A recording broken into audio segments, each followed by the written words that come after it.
Hello, good morning, Katim Rich! Ngayon na nga lang di ako napag-voiceover at sobrang na-busy kasi start na nga ng school ni Ishmael, nag-aaskaso kami baga tapos matindahan pa kami.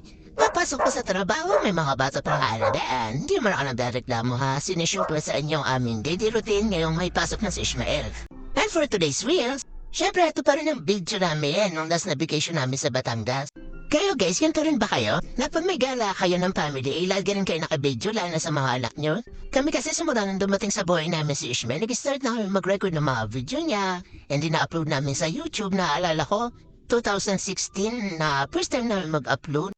Noong pumunta kami sa Ocean Park, hindi pa talaga ako mag-edit-edit ng video na at hindi pa uso ang voice-over, kaya simpleng video lang upload agad sa YouTube. Ultimo yung first na kain niya nung siya 6 months, binibideo rin namin, din upload din namin sa YouTube o kaya dito sa Facebook.